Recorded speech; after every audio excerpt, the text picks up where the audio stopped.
up and ready to go.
I can't hear anything. Can you guys hear me? I can hear you. I can't hear anything. Oh, there we go. Yep. We muted our mic for a little bit. Oh, okay. Okay, I was worried. And I guess the Durham College muted their mic too. Thanks for the tag. It's so nice on Twitter.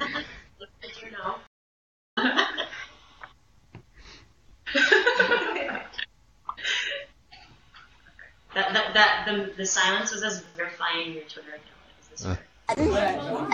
Okay, can you hear us? Paul and Audrey, Francesca, hello Anita. Hi everybody.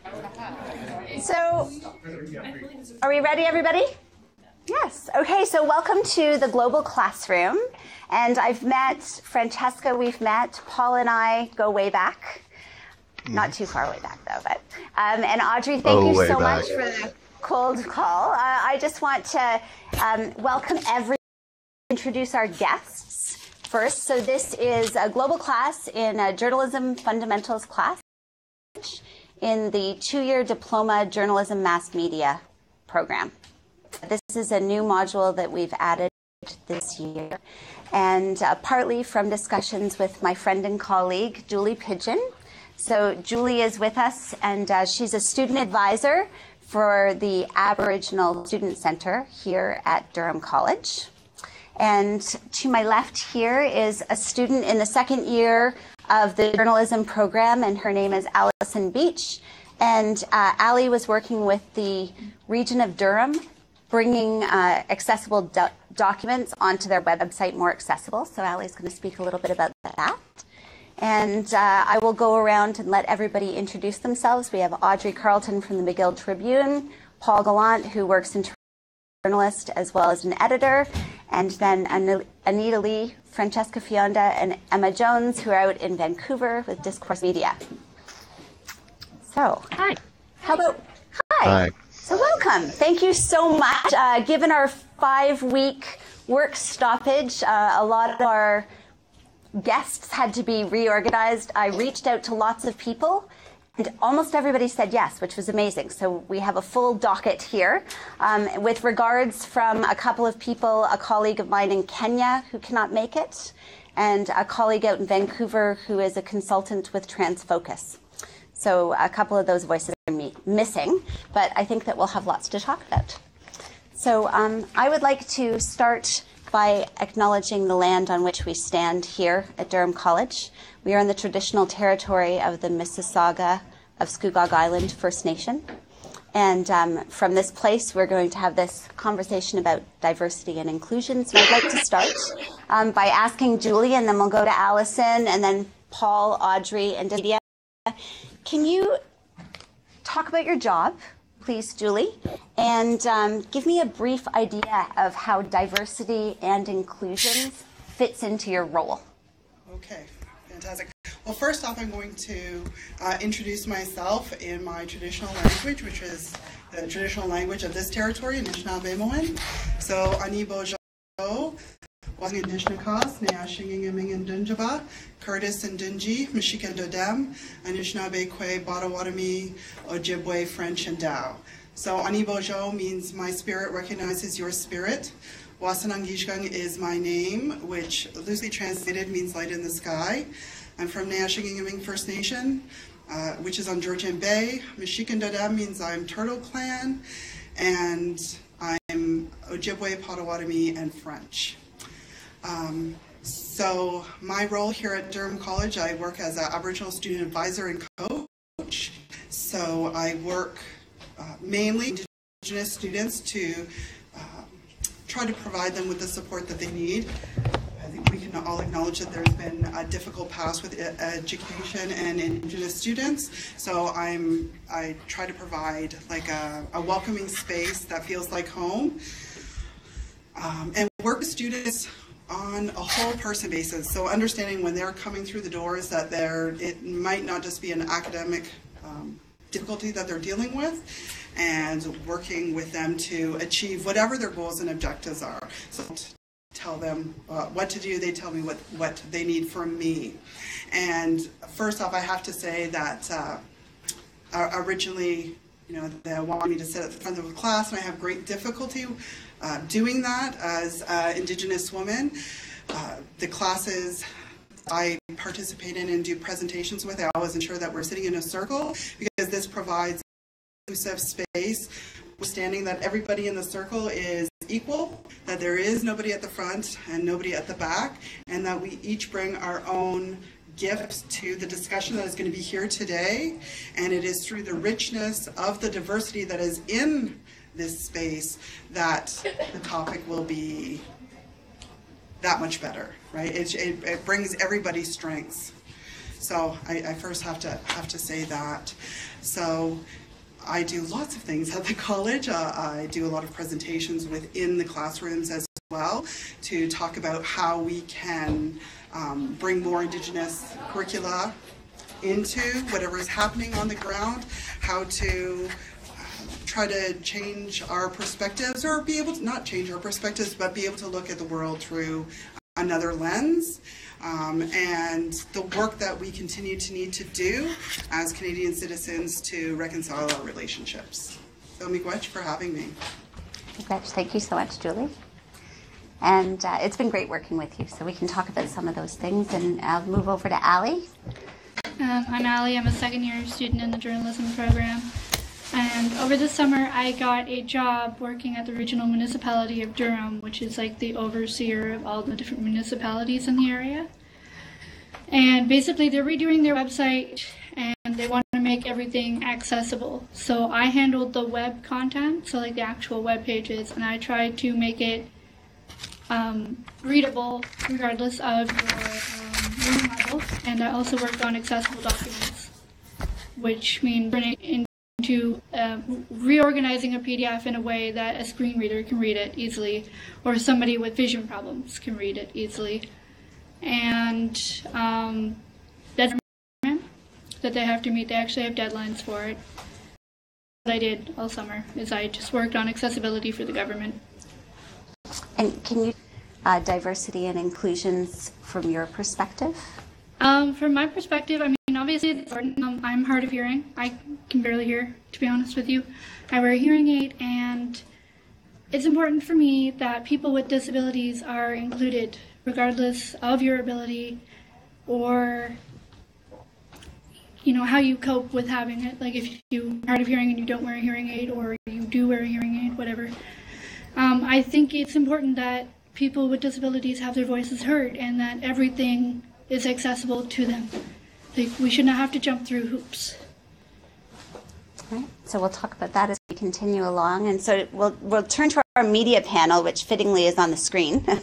And so maybe, Paul, we can start with you. And just if you want to just sort of introduce what you do, who you are, and how diversity and inclusions figures into your role.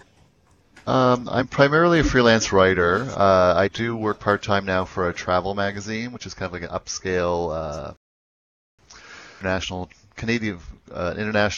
subject matter for Canadians. I do a lot of free publication here in Toronto. I do an insight column for them every issue, and I write for a variety of public something week for the Walrus magazine. So I've written quite a bit of stuff, and I'm kind of all over the place in my writing. I used to have a website that kind of covered growth and change in Toronto, and one of the beats we had on that in that publication was inclusion and diversity as well. So we've kind of had to have a job to kind of take those issues very seriously, take them in a very tangible way, not just a perfunctory way. So I guess that's what I'm up to. Great, thanks. And Audrey? Hi, I'm Audrey. So I'm a student at McGill University. I'm originally from Washington, D.C., though, so I'm not Canadian. I am a managing editor at the McGill Tribune, which is one of 3 independent student newspapers here on campus. And we can talk a little bit more later. I don't know if you wanted to talk about some of the stuff that happened with the McGill Daily and Le Daily, but those are the other 2. So I, as a managing editor, oversee the student living and the news sections, and work between section editors and the EIC and sort of liaise between those. And I wrote a freelance article over the summer. I worked on it over the summer, and it came out in the fall, on diversity in campus news. And I would say the way that diversity might be the same way it factors into any newsroom, you know, as like on production days, in the Tribune office, it's, you know, a very energetic environment. There are deadlines all the time, and tensions are pretty high to get things in, and often that leads to conflict, and some of that conflict can be exacerbated along demographic lines. And last year at McGill, there were a few cases within our student government of sexual and gendered violence, and that sort of like forced us to step back. And you know, McGill is drafting a policy against sexual violence, or it did draft a policy against sexual violence last year, and it's currently sort of working on that and being critiqued by students. And that sort of forced us at the Tribune to think about what kind of policies sexual violence we have here, and we didn't have one, and we still don't have one in our newsroom to sort of keep things equitable and keep people accountable for the way that they speak to each other and act towards each other. And so that was sort of what got me thinking about the topic, and that I ended up writing had just based on the interviews ended up having a bit more to do with like hiring practices and equity trainings and stuff for campus student. Diversity factors into my work. Great. So we'll loop back to talk about the referendum at McGill regarding the press in just a minute. But let's move to Vancouver, and which is where Paul and I met, actually. So we'll move out to the West Coast here to Discourse Media. And can you talk, maybe, Anita, we'll start with you and then move through the three of you? Yeah, absolutely. So hi, everybody. My name's Anita. I am the media innovation editor at Discourse. That's a really broad title, but I do a variety of things. I manage newsletter and social media strategy, trying to think of how we can use it in a way that engages and educates our communities and our readership as opposed to just like promoting our content. I also work with a lot of emerging technologies, so something that I'm personally passionate about is virtual reality journalism. So I've created some 360 videos, and I also work with ephemeral messaging, so that's stuff like Snapchat and Instagram stories. So I'm just really excited about how the intersection of technology and journalism. In terms of how diversity factors into my role at Discourse, I wouldn't even say it's just my role. I guess my role is to help bake diversity staff, and it should be built into, like, it should be institutionalized, is how I feel about it. And so I believe, Teresa, that you sent some of your students my TEDx talk, so I just want to reference that quickly because that kind of really informs the way I approach my journalism.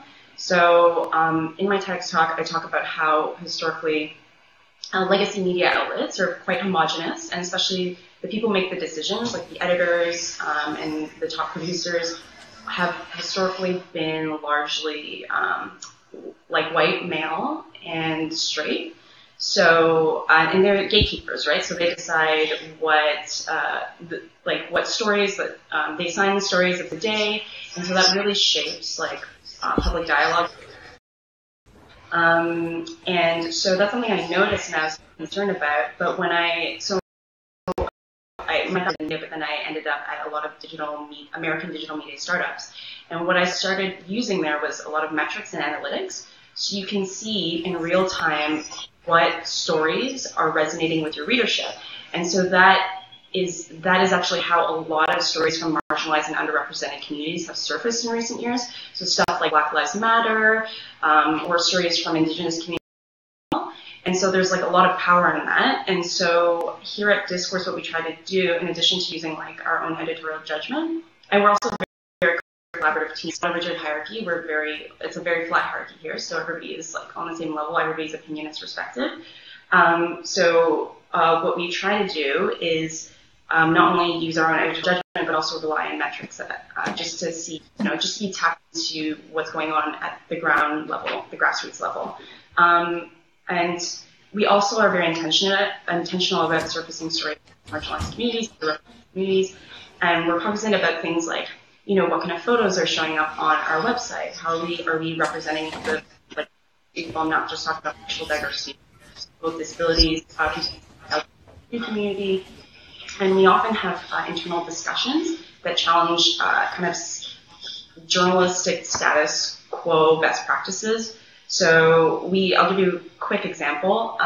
We often talk about, is it ethical to pay sources who are, or not even pay, like just kind of compensate sources who are from more vulnerable communities in some ways? Because, for example, you're sexual or from a remote Indigenous community, and you're going through re-traumatization by sharing your story. That's not the same as like interviewing Justin Trudeau, who has like a lot of institutional power. So these are things that we discuss and we want to challenge. But yeah, that's it in a nutshell, and I'll just hand it over to my colleagues. So just before you do, I'm just going to ask, how many of you are there at Discourse? So we have 3 of you here today. I think it's like 15 staff, and we have a few contractors as well. Okay. All right, Francesca? Are you dropping out? Nope. You're dropping out a little bit. Okay, all right, go ahead. I thought you were saying you were. We're okay. Okay, good. All right, great. My name is Francesca Pionda. I'm the data reporter at Discourse. Before Discourse, I worked at current affairs programs in Toronto, including Fifth Estate and 16 by 9. So my background is in investigative and longer format journalism, mostly for online and television. And so how diversity plays into my role here at Discourse as the data most recently on a project that Emma and I worked together on, which was some of the links that we sent over looking at shadow populations. And this is a group of people across Canada that will travel long distances for work, and we focused on shadow populations that are part of the resource extraction industry, so usually part of big construction projects or mining, oil and gas, and living in work camps. And we found that around resource extraction and work camps and their locations and where they are in different communities was normally very polarizing. So we wanted to diversify conversation and use data as a way to drive our storytelling and voices that were being in our storytelling.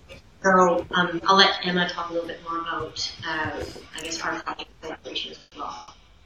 So, hey everyone, Hi, Emma. I'm Emma. Hi.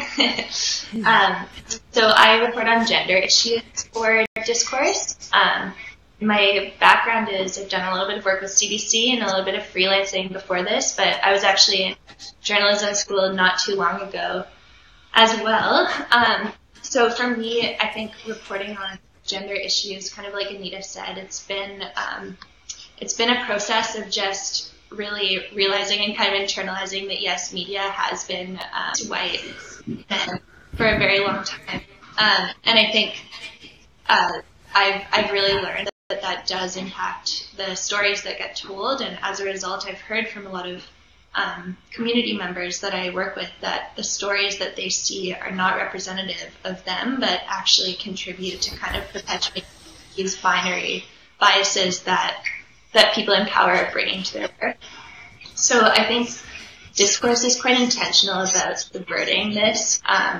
We're a female-led team, and that, of course, impacts the perspective that we bring to our work. But as well, I think we're very intentional about reaching out to communities and asking how they want to be identified, what stories feel like they would be impactful to them, what stories contribute or would be meaningful to some of the challenges that they might be having, and really trying not to make any assumptions around those things. So I think that's been a big learning for me, is that my work will always start from that point of outreach and trust building. So like Francesca said, we recently worked on this project looking at the impact of Canada's trans youth workforce. And so for me, I was able to look at this issue through kind of an intersectional gender lens.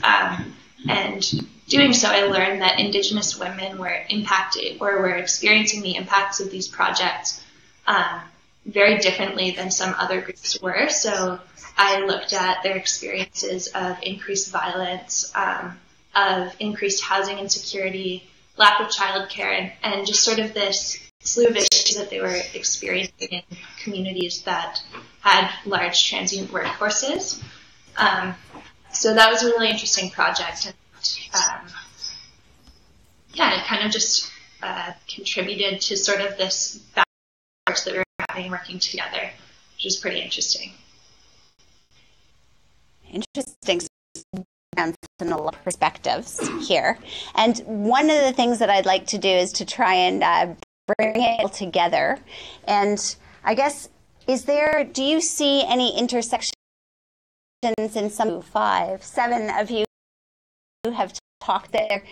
Are there any places where those intersections happen that you could highlight for the students?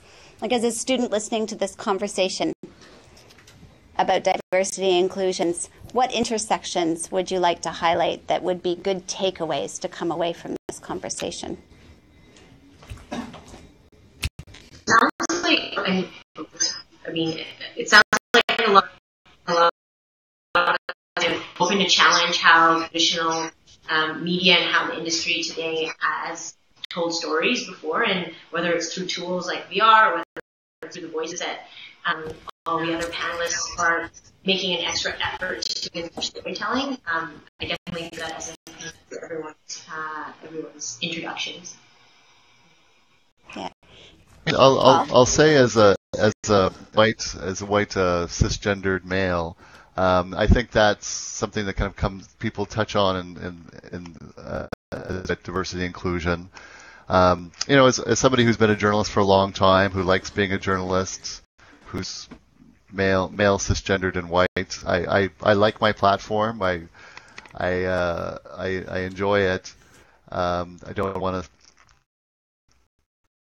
kind of here, but I think it's also trying to, as an editor, being inclusive in creating a team and creating the voices that are going to be participating, and as a writer, being really interested in people who are different from me, looking past my own identity, and often just kind of getting out of the way of other voices that I think have been underserved. I think, Teresa, you had mentioned the article I wrote on Black Lives Matter. And I think what I'm writing about is quite different from mine, even if there's lots of overlaps, as well as the case of Black Lives Matter involvement in Pride, because they're also very LGBT focused as well in Toronto. It's often kind of, as a writer, kind of getting out of the way. A lot of the job is kind of finding people and kind of putting them out front and stepping back a little bit. So when I write for In Toronto, sometimes I'll write about articles that I think are much closer to me, and I'm the main voice in that, and I'll be the lead voice in it. But I also try to be really curious about what's happening in other parts of the community, and when I'm doing that, getting out of the way. So I like to think my word count for the people I'm covering, depending on how different I think their experiences is from me, their word count and my pieces go up. If I'm writing very close to myself, then it's all about me, and my word count is much higher. So there's different tools and ways to sort of manage those voices.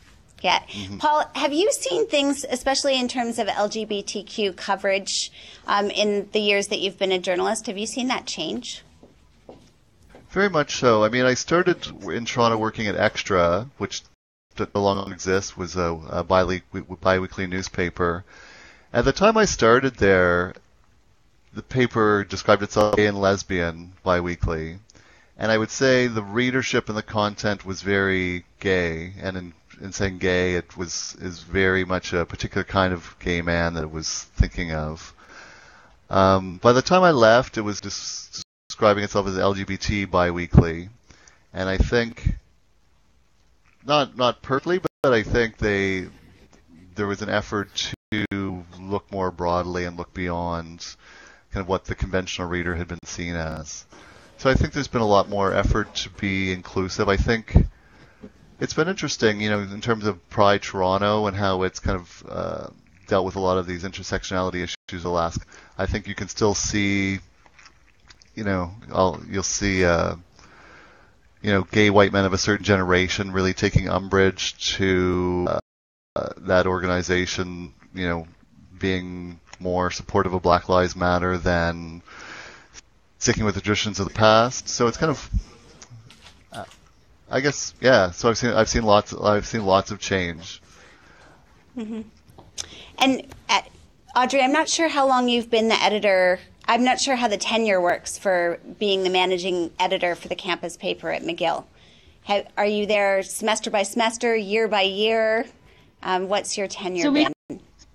We have year-long contracts, and everybody has to reapply at the end of each year. But turnover is really, really high, and institutional memory is short because just by nature of being students, people typically don't get editorial positions until third or fourth year of university, and then by that point, they're almost about the time to graduate, and they graduate, and things change a lot. So.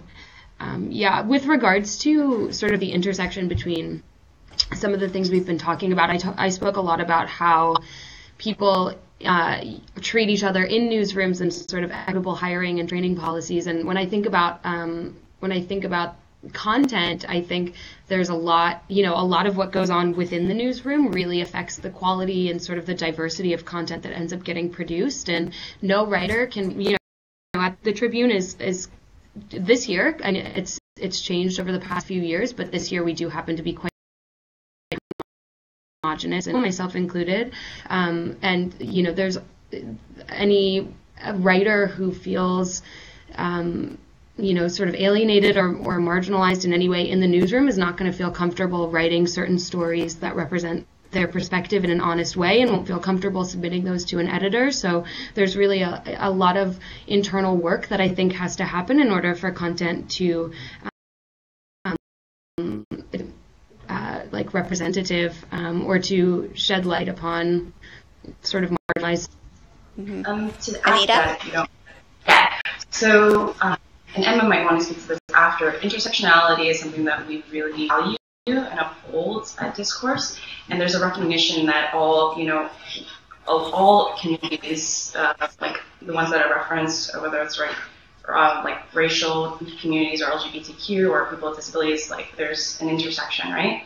And so one of the things that we always champion is like setting the table for conversation and having hard conversations and having real conversations, which is not something that we often see, or I personally haven't seen in communities. We're very intentional about that, and the way to ensure that is not just by interest. Right now, I'm part of, we're hiring a bunch of students. We're growing nationally. And one thing I'm very cognizant about is hiring people that come from but also the diversity of thought, which is important because obviously not every Asian person thinks the same way, not every Black person thinks the same way. But we are intentional about that. And also, Erin Miller is somebody, like, she hired me as somebody who's like in a position, like I guess a more senior role, to be able to recruit and recruit people from different communities, and that's something that we really value here at Discourse. I don't know if you want to intersectionality or Yeah, I know what you said was great. I think the question, the intersectionalities of our kind of conversation, I think another one that's really interesting is just kind of so acknowledging that different groups, whatever their sort of intersections of experiences are, will impact the way that they communicate. And so making sure, I know we've had conversations at Discourse around thinking about language in terms of accessibility. So what language are we using to reach certain communities, or thinking about, this particular community is really active on Facebook, or this community may not be very digital, so how can we reach certain, thinking about that well when we think about reaching communities, being aware that like certain mediums may be exclusive communities that we might be more familiar with. Emma, how do you determine that? Because this is something we've talked about in class a lot, which is the media and sort of the diverse media that people access content through. So how do you determine what community accesses content through? Out of curiosity. So I've done a lot of different experimentation with this type of work, and I don't think we have it figured out yet at all. So I'm sure people have as well. Okay. But the things that we have thought about are, at the start of a project, we tend to outreach in some way, like that could be a range of things, but essentially asking people to contribute ideas via a form or something like that to contribute their ideas to our storytelling. But we've also experimented with sort of digital tools to help us do that outreach. So there are some tools there's one called Groundsource and another called Harken that are tools available for journalists to do outreach that's more accessible for people that might use different types of tools or different types of communication methods. I think the last thing that we've tried is kind of just doing a bit of a landscape analysis at the beginning of a project to really look into are these communities active in certain Facebook groups? Like, can we meet them in those spaces as opposed to expect them to come to us and to sort of engage with us without us knowing where their conversation is going. But we're still learning a lot about this for sure. Yeah, just to add to that, and like I said, we're constantly iterating our structure, so it's still in development. But we have, I can speak from a newsletter. A lot of the subscribers we basically have a roster of newsletters for Reporter Center. So a lot of the subscribers to these newsletters are from the communities that we report with, and I need to report intentionally. We don't say we report on. We can engage from before the reporting process, like throughout the editorial process. So from before reporting begins all the way to post-publication, we try to do postmortems with our readership. So our newsletters we see as like more focused on communities and the stakeholders in those communities. And then as social, so that's one audience. And then on social, we try to appeal to more of a broader audience. So people who may not be as knowledgeable about a certain beat or a certain topic area, but are interested in discourse and interested in issues we cover. So then we take a different approach. We try to lower the barrier to entry to understanding by engaging through social. And so the thought process or my thinking around this is like the more the broader public understands certain issues, the more they'll be invested and hopefully incidents, because we're solutions focused, or we take a solutions approach to our journalism and discourse. But yeah. Neat. I'm just going to, it's funny, we were talking about media and we're all sort of looking at the screen and a couple of our guests are sitting here as well. So I'm just going to open the floor. You said a couple of things when we were discussing the intersections. One thing really stood for me, hard and real conversations. And I wanted to sort of open that up about hard and real conversations. Do we, as a group, feel like these are being accessed? And Julie, I'm going to turn to you. Just in the wake of the Truth and Reconciliation, do you feel there are hard and real conversations happening and that those calls to action that were brought up in the Truth and Reconciliation Commission are being, and I know you're only speaking from one perspective, not for everybody, but are these conversations that you and Peggy are having at the Aboriginal Student Center? Are students on campus having these conversations? Yes, absolutely. So a lot of the presentations that I do across the campus and in the community are those hard conversations. We also do consultants at the Aboriginal Student Center, where typically once a month we will choose a difficult subject and encourage staff, students, faculty to come and talk about it. And that's not just Indigenous based, it's across sort of everything. And I find that's a really great for people to start those conversations.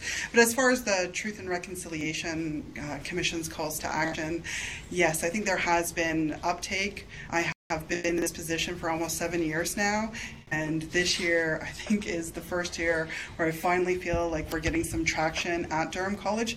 Not that they haven't been supportive, it's just I don't think that there has been that understanding. Now I think it's finally beginning to change and action across the college, and still things are really managed well, but they are definitely happening. From my perspective, what I see is that most people they don't even understand. So there's not even a basic concept about anything Indigenous. Mm-hmm. Which speaks to the call to action for J schools to include First Nations and Indigenous histories and everything within the curriculum. The need for that. And what I always say, this is not our history versus your history. This is our shared history. So this is the history that should be taught and that everybody have a basic understanding of. And then we can all move forward together in a good way. Mm-hmm. And I think those conversations are happening more and more, which makes me very pleased. But then almost a need to replicate myself. Yes, that would make sense, as you're here when you should be elsewhere as well. So I feel like we've had a bit of feedback, and I want to add anything to the conversations in terms of intersection from a student perspective. So you've been through the first year that these students are through, and we didn't have this conversation last year. Mm-hmm. So do you have any insights that you might want to share? as somebody with a disability, I do think it's great that people are talking more about the kind of language you should use and the way you should approach talking about people with disabilities and disabilities themselves. I also think it's great that more media organizations are starting to realize that they need to give other people voices and that there are numerous communities that need to be heard from more. So with that in mind, maybe, so I did share work from Discourse, and Paula shared the Black Lives Matter article, and I shared the campus diversity, Audrey, that you forwarded to me. So I wanted to open the floor up for any questions, because students have been listening, and we can spend the last little bit sort of in a little bit more of a dialogue. Do we have any questions? I'll ask a question. So this is Jackie. Yeah. I actually have a question for Anita. I was in a group of about 5 people, and we all read different articles. My friend Megan read yours, well, didn't read yours, she listened to yours, and you mentioned that when you first got into the industry that you felt like you were kind of the only person where you were working who was like yourself. Did you ever find that being a woman and being Asian in that particular job that you were working, did you ever feel that you experienced any kind of prejudice or that people looked at you differently? And if so, can you give any specific examples? Yeah, actually, I would say I didn't, because I definitely felt that. I think there's a very specific, like especially at legacy institutions, because there are gatekeepers, that's not always intentional. It's a spirited, malintentioned thing. But you just gravitate to people who tend to be like you, and so what you end up doing is building a culture that is very homogenous, and either intentionally or unintentionally, you kind of exclude people who are different. And so literally every single place I've ever worked at, except for the last maybe 2 places, including Discourse, I was mixed up with another Asian person. It was just maybe me and 2 others. And it could be I remember at this one particular newspaper, there's a woman who used to be, and I felt more worse for her than myself. I was an intern, and she used to be City Hall bureau chief, a well-respected business reporter, Canadian woman of Asian descent. And they constantly mixed me up with her, but she had been at the newspaper for probably 2 decades, and I was an intern, and yet they would call me by her name. And so that kind of is a test, and that happened, whether that either happened to me at digital startups, that happened to me at newspapers, and so that's a very common thing where people don't, and that gave me the sense that people didn't really see me for me, they just saw me as an Asian person, and that's kind of, it's really difficult to, just really, it's very, it's motivating, right? You don't really feel like you're part of the community of the newsroom. You don't really feel like people really value your contributions, and then you might start to go, I'm not such a good journalist. Maybe I'm not great. Keep getting rejected. But really now, in retrospect, at 30 years old and looking back, I know that I was competent. It's just that a lot of the gatekeepers just couldn't necessarily relate, or they didn't necessarily understand things to people in my community. But obviously there's a large, in Toronto, where I'm from, 50% of the city is people of color. Canada, it's 20%, and that's only going to grow. So obviously these are voices that need to be included in the conversation. So yeah, I absolutely, I have, and in Canada, it's not like in the U.S. And I worked in New York for about a year and a half. So just from my experiences and working in both countries as a journalist, I just find that in Canada it's a little more veiled, more polite, but that's actually in my way, and from my perspective, it's worse, because I'm a huge advocate for, like I said, having hard conversations, having real conversations, because I think that's the only way we can really address these kind of systemic problems, right? We can't really dance around these issues. Just to add to kind of my experience working in television news, I'm half Filipino, half 5 feet tall with curly hair, so I kind of look like a little bit of everything. And so I was almost called to be part of almost every television recreation, whether I was being a refugee in the background or a child that was being kidnapped that's 5 feet tall person. So, you know, at this point I'm realizing that I hire more people who look a lot different than what's available in the newsroom. So, yeah, it can be a very visible thing when you're looking around in newsrooms to see just what the diversity is. So, Audrey, I'm going to turn to you because we read something that you wrote about on JSource about if legacy media see what diversity looked like, they should look at campus papers. Can you give us some of the statistics and some of what you came across for campus papers? So you were saying campus papers are more diverse than legacy media. Yeah, a bit more diverse.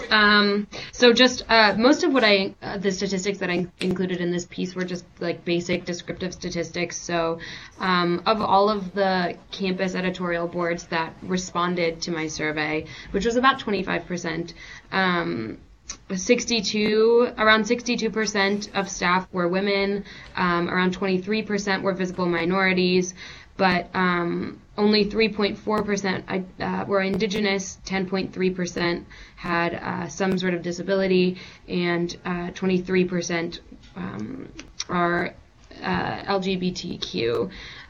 So I think compared to legacy media, there were other statistics that we worked in about like who's winning awards and who's working at, you know, like columnists and stuff.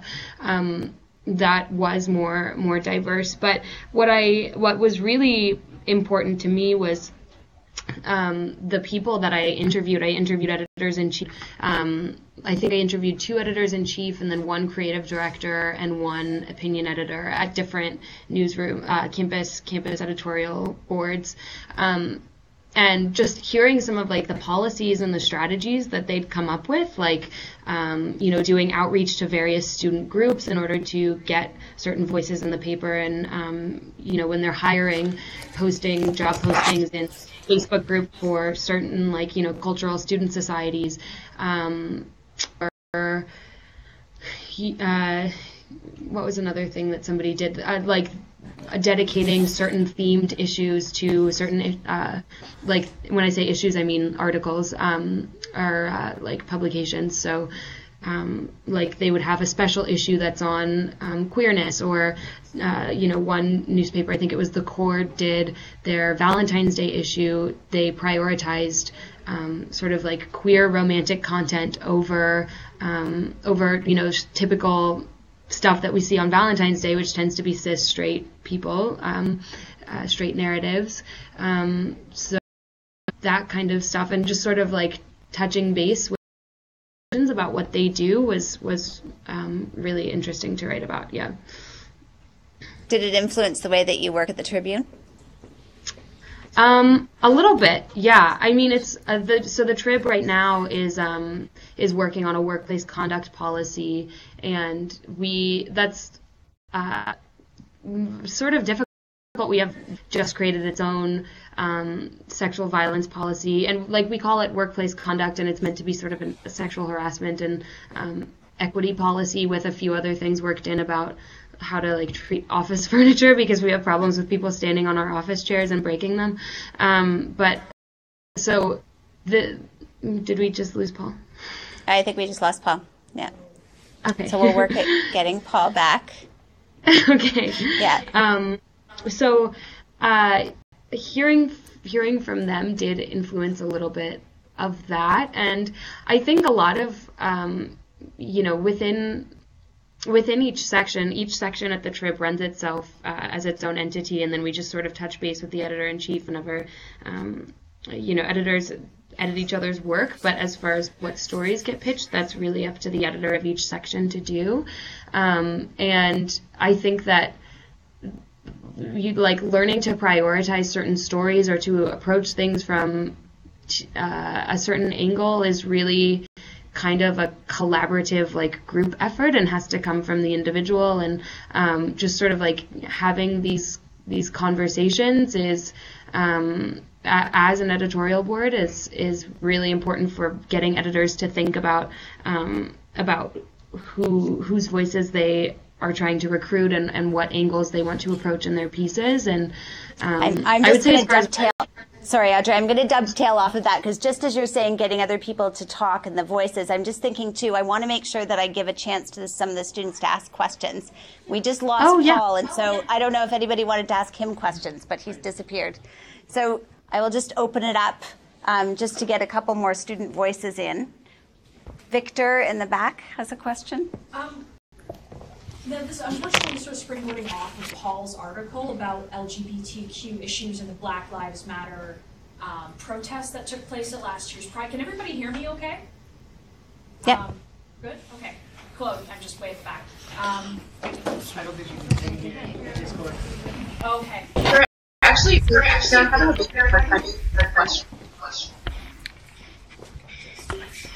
Sorry. Thank you very much. This is springboarding off of Paul's article, but what his article sort of brought to mind for me, particularly in the way he wrote it, was that he was very compassionate in his centering of voice. And my question leading from his article is open to the floor. I would love to hear from everybody on this, if that's possible, like maybe just really briefly, is how you are working within your community to change the dominant narratives and what sort of challenges you have encountered within your community in being able to center diverse voices within your particular purview. Is that? Yeah, you're back. I'm back. Everybody froze. Victor was asking a question, and it was coming off of your Black Lives Matter article. So, Victor, if you want to just sum that question up again. I can actually refine it a bit because Paul's back, but and I would definitely love to hear particularly from, may I call you Miss Pigeon? Pigeon? Sorry, my apologies.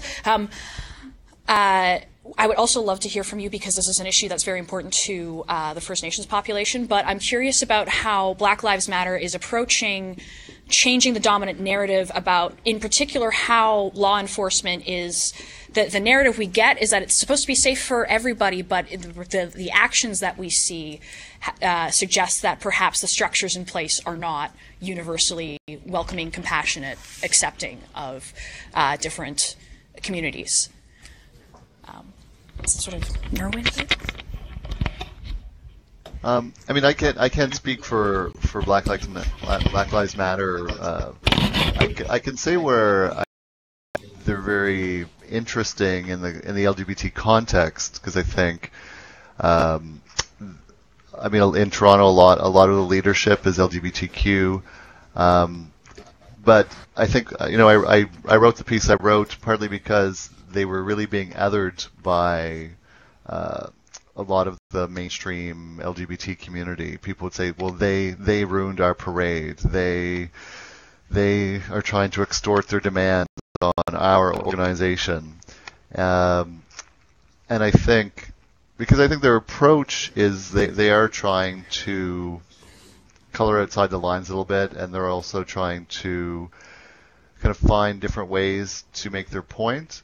I guess where my frustration with that piece was having seen, gay activism over the years, that it had demonstrations, that it had die-ins, that it had, a lot of radical forms of protest, and then you had these people who had participated in radical protests, decades earlier, treating these people in Black Lives Matter like they were different, or they're not doing it exactly right, because I just think to gain attention and to kind of move things ahead, you do have to kind of think outside the box a little bit. And I guess, Black Lives Matter, I think sometimes critics of them obsess over their specific tactics or not without looking at the goals they're trying to achieve and the seriousness of the issues that they're trying to address. Thank you very much. That was wonderful. Yeah. Matt. Yeah. Paul, can you hear me? Yep. Awesome. I have a question about, how do you get to the status of a person who's writing for multiple publications, like a freelance writer? Because it sounds like I don't want to say impossible thing to do, but how do you get to your position, someone who's doing that? And do do you have any advice for someone who is looking to do exactly pretty much what you're doing? I mean, I guess I was lucky. Because I was an editor at an LGBT publication for many years, I guess this comes back to intersectionality, is that being LGBTQ cuts across so many different demographics and so many subject matter experts. So I had so many different kinds of people wrote for me when I was at Extra, and then when I became a freelancer, a lot of them had jobs as editors. So somebody wrote for me at Extra, and then they're running a business publication. I had somebody who wrote for me at Extra, and then they're running another publication. So I think, contacts, having a position where you meet lots and lots of people is probably the number one thing. And good pitching, having good ideas that you communicate clearly, and reliability. Like as somebody who's been an assigning editor over the years, I've had so many people pitch me good ideas that they just couldn't deliver on time, and then you just have to say no. So being reliable, having good ideas, and communicating them, knowing as many people as you possibly can know, are the three pieces of advice I give. Thank you. Thanks. Julie, did you want to contribute to the previous? Or you just caught me on my eye there. Yeah. Well, I can, and I'm not sure if I'm answering this correctly or not, but so a few things that were brought up as well was protesting, and for Indigenous people, especially within journalism, that's often sort of the only thing that we see. And in terms of being represented in the media? Yes. So it tends to be a lot of negative feedback that we receive. And in terms of how do you change that? Just even within my own role, I find it really, really difficult because because you're still trying to play somebody else's game, right? So it's always on their terms and trying to get what we need to do for them to understand. I find it's always challenging.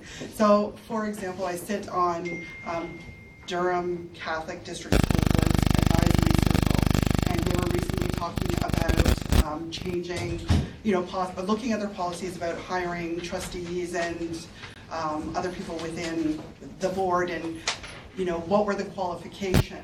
And so one of them was, they have to be a teacher, right? And so I had said, well, when you say a teacher, do you just strictly mean by Western perspectives? So would somebody who has Indigenous knowledge be considered a teacher? Because those are my teachers. They may not hold your credentials. And if we really are talking about reconciliation and about creating better relationships, there has to be this acknowledgement that it's not always going to be on your, what you consider your terms. And so shifting that perspective is I find it very challenging. And, people do get it, but it takes a little bit of time for them to understand that it's not always just this one perspective that we have to look at. And that systems are very complex. And when we talk about rebuilding relationships, it challenges the way people view the world. And I think it's important for people to take on those challenges. I have to take on those challenges myself every day. I work within an institution that does not necessarily always support the things that I want to do. And so it can be very fatiguing. And another example of that would be when I started at Durham Lynch and we had just opened the center. One of the cornerstone things that we do is smudging, which is a purification ceremony. And it was a very brief moment because both myself and my coworker had come from frontline jobs previously in the Indigenous community. So, that's what we do. So we got this beautiful center, we're smudging away, we're smudging students that are coming in that are stressed out. Weeks later, we get a knock saying, can you please stop that? Other people inside. And so we had to challenge that and say, no, absolutely not. This is cornerstone to what we do. And if you're here saying that you support Indigenous students with an understanding that we need to be supported differently, this is the differently bit. And so if you wanted us to support the students the exact same way that everybody else supports the students, then there's no need for us here. So you guys are going to have to switch your policies and your way of thinking so that you can include us in supporting our students. Does that answer your question? And just so far as your police presence too, when I was, and I totally acknowledge that I'm fair-skinned and not what people typically expect, but growing up, my grandmother used to say the reserve where they lived, there was the city on one side and the reserve on the other. And when I was a kid, my grandma used to go tell us to play on the train tracks. And most people, don't have that in their history. But my grandma used to say this because she'd say, if the city cops come, then you can run onto the reserve and you'll be safe. And if the res cops come, then you can run onto the city and you'll be safe. So it speaks to the Indigenous community's feeling of safety from a policing perspective, right? And when I speak with a lot of students within the justice programs, they're taken aback by that, but there has to be this understanding of a different narrative within Canadian society. I want to open it up to more questions. Yeah, Megan? I actually have a question for Audrey in regards to something Ali brought up. She was working all summer in the government and making things more accessible online and making things more accessible, period. Do school, I know about the Chronicle here because we're not quite there yet, but do school newspapers try to be accessible to say that they try to do different features and different for races and gender and sexuality, but for disabilities specifically, do they try to include? Is there something specific done for that? That's a really good question. I couldn't speak to what other publications do, but I would say that there's a lot that we need to be doing at the Tribune for that. I would say most student spaces, there's sort of a set of things that a lot of student groups and student spaces do in order to be accessible. So for example, if any student group puts on an event, then in the description of the event, they'll write accessibility information. So they'll write what floor it's on, whether it's accessible, whether there's an elevator, so physical accessibility things, but also whether there's, it's a scent-free space or whether there will be any perfumes or anything like that there. Those are things that most student groups do and things that the Tribune does. So for example, this past spring we had a journalism conference, and for every event and panel that we held, we put that information in there to let people know how accessible it was going to be. I think that as far as things being readable, I don't know, to be honest, whether our articles could be read off by a computer for people who might be visually impaired. But I think that's definitely something that we have to look into and something that we have to keep in mind. And just putting things on different platforms too, maybe using video or auditory things rather than visual or written content. And another big thing is learning disabilities and things like that are hard to have. For example, I have a disability, and when I first started working at the Trib, it was a huge challenge keeping everything together and staying on deadline and remembering things. And I had my editor was very understanding of when things got when things slipped up, and I was off my meds for a few weeks there, and people were generally understanding of that. So a lot of that has to do with communication between editors too, and I think newsrooms are really sort of can be intense places, and having a disability while working in a newsroom is probably is really tough. So just compassion and policy on how people treat each other is important. Does that answer that question? It does, actually. Yeah, that's great, Audrey. And Allie wanted to contribute to that conversation as well.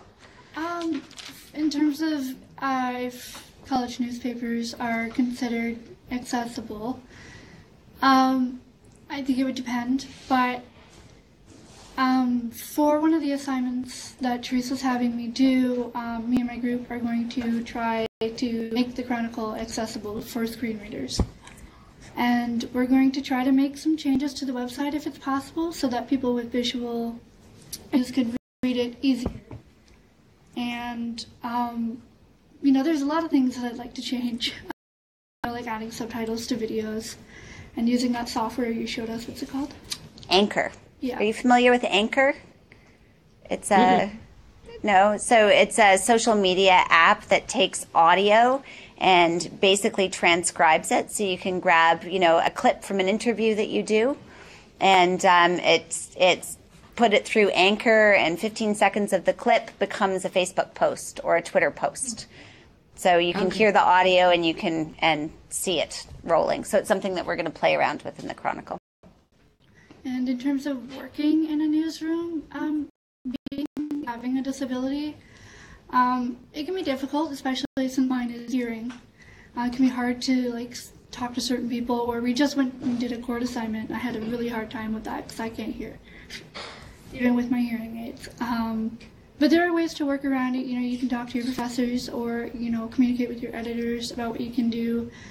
And I also have physical health problems, so getting to places or, staying at the school for 12 hours a day can be exhausting for me. So, if you have a disability and you want to be in the newsroom, I think you got to know your limits, and I think you got to know when to ask for help. That's great advice. How does Discourse deal with these issues? Just before we move on to another question, as a media organization.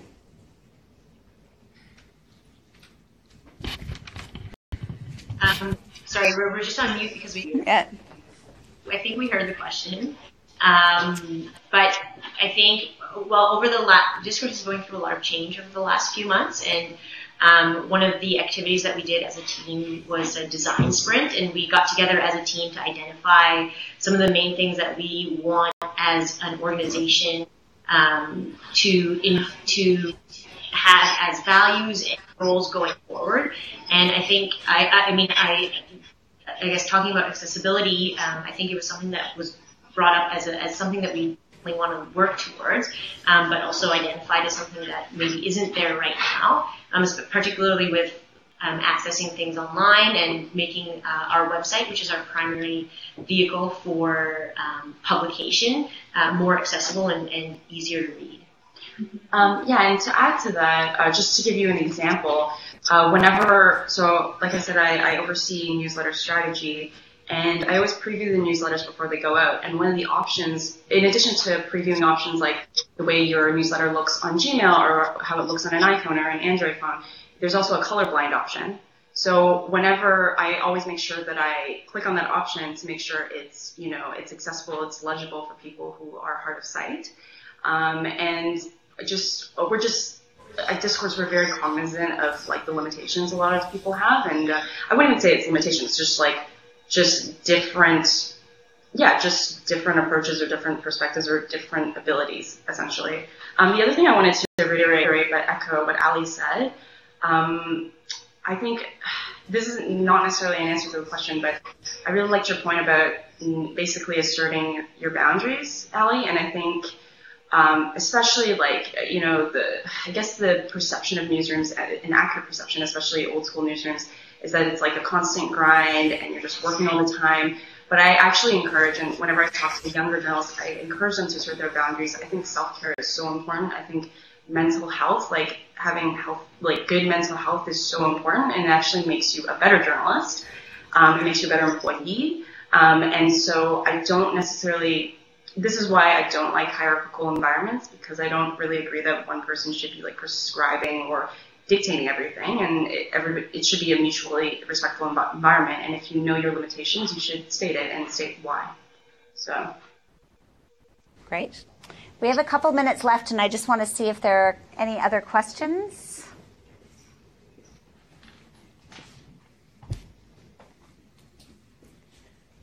No? No other questions or comments? No? Oh, one.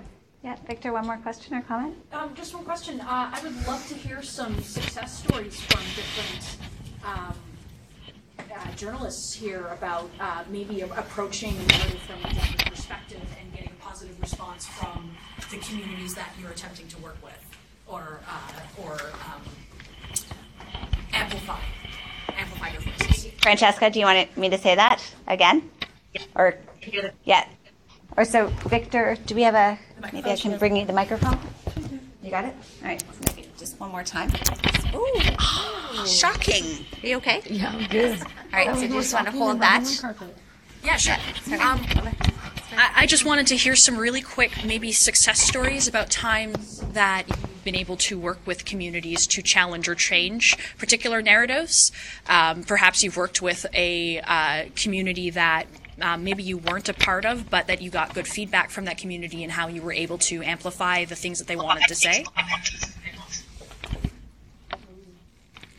Robot now. Were you able to hear? Yep. Yes. Yeah, I love that. Cool. Yeah. I can give it. Well, so with this, can you guys hear me? Okay. Yeah, you're dropping out every once in a while, but.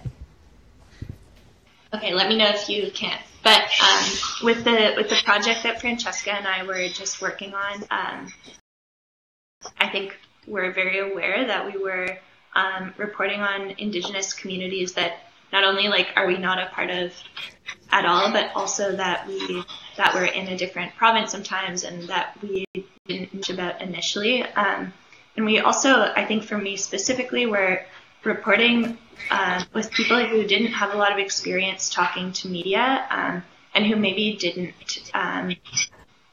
who needed to have some trust in the people that they were talking to in order to share their story and maybe the time and the space to share stories that wouldn't normally happen in sort of a hit news interview.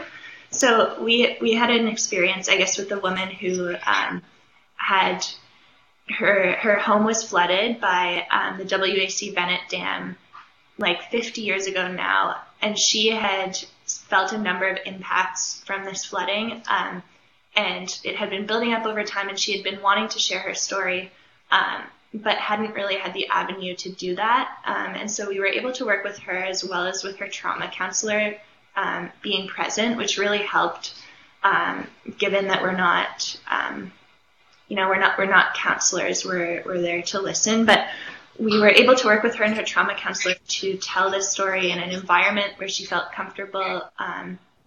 It took a long time, and her counselor they did a smudging and in the breaks, and so we were really able to just sort of take the time and the space to have her story be heard on her own terms. And we ended up hearing from her that was a really impactful experience. So I think I just learned a lot from that in terms of allowing people to take the time and the space to build the trust in media that they need to feel to share their stories. Okay. Hello, Audrey, you're back. Oh, yes. Paul, did you have something to contribute to that question? I kind of wanted to give a maybe more superficial example or maybe a lighter example. Just because I think a lot of times in coverage of marginalized communities, the stories are a bit more earnest and they're more serious. So I just want to give a lighter recent example. This travel magazine that I'm an editor at, we introduced a new feature on chefs talking about their lives and how they do things. So it's kind of a fun feature. And we get a lot of pitches for, restaurants that want coverage in the magazine. So we started to assign them, and then, you realize, these are all white male chefs. It's a very white male-dominated industry. So you think, we could have. So you have to stop, say, okay, how can we not have all white male chefs? So then, you do a bit more research. We started finding female chefs, people of color who are chefs, women of color who are chefs. So it's better because you're more diverse, but it's actually better in quality as well, because when you start to reach out to the people who normally aren't soliciting coverage or normally not in the mainstream, they all just have much better stories. Like the female chefs had such career paths. Because they were unusual in the industry, they really had something special about them that made them stand out and succeed in their industry. So I think it's kind of a superficial example, but it's just something like just catching yourself saying, how can we be more inclusive? That's great, but inclusion always leads you to somewhere better. Like it's not just about representation, it's about kind of quality and discovering that there's so many more interesting stories out there. Great. That's a great point. Anybody else have other examples? Yeah, so there's one story that the Tribune did recently. I was not a person on this investigative team, but a story that the Tribune did last spring that was sort of a success for all of us. So it was I believe called "It Doesn't Matter Because It Didn't Happen on Campus," and it was a story about a McGill student who was a girl in fall of 2015, I believe, was out one night with her friends, and she ran into this guy, and everybody had been drinking, and the way that McGill campus is set up, a gate around it that are very student heavy. So they were in what's called the McGill Ghetto, which is where a lot of McGill students live, but it was technically off campus. And this male student got very aggressive with her and was catcalling and being very aggressive, and she sort of challenged him, and they parted ways, but later on they ran into each other at the same party and had another sort of verbal altercation, and then he ended up punching her in the head, and she fell to the ground and hit her head on the sidewalk, and had brain damage, and still has brain damage, but she was out of school for a year dealing with this, and the university didn't do anything or couldn't do anything because their policy on student-on-student violence and gendered violence only extended to on-campus events. So because it happened off campus, it wasn't something that they were really able to do until she pursued legal action instead. And by the time the legal proceedings are still going on, the judge hasn't ruled anything yet, and it's almost 3 years later, 2 years later, I guess. And both students have graduated by now. Even though she took a year off, she was able to come back to school and finish up her degree, and they've both graduated, including the perpetrator. But that doesn't sound like a success story, but for us, breaking that story and getting that out there challenged administration to look into some of their policies, and they're now working, and the McGill Senate, which is an administrative body, has been working on extending what the McGill context refers to and where their policies apply, and that's sort of a success for us. Is half of what we do as a student publication is hold not only our student government but also our administration accountable for its actions, and and it can feel like we write these editorials and these opinion pieces that call out the government, the student government, and call out our university, and they're not ever read and nothing's ever done. But this was one case where actual policy change is happening because we wrote this story. So that was cool. That's great. That's wonderful. So those are great success stories to end on. And I don't want to keep you because I know the business is busy. So I really appreciate all of your time. And Julie, I really appreciate you coming away from the Aboriginal Student Centre. Ali is actually here, the Chronicles in production, so she left the editorial page in somebody else's hands. And an editorial that was written hoping for some policy change as well, but we'll send that to you later. So I just want to say, miigwech. Julie, thank you very much. And thanks so much for everybody's time. We really appreciate it. This has been recorded, so you can share it. I'll share the link with you. And thanks again for answering yes when I reached out to you when my dates fell through. So everyone want to say goodbye? as we usually do. So we'll just say goodbye. Thank you so Bye. much. Thanks so much for having us. Bye, guys. Thanks. Yeah. Have a great rest of your afternoon. Thank Bye-bye. you. Nice chatting with you guys. Bye. Nice chatting with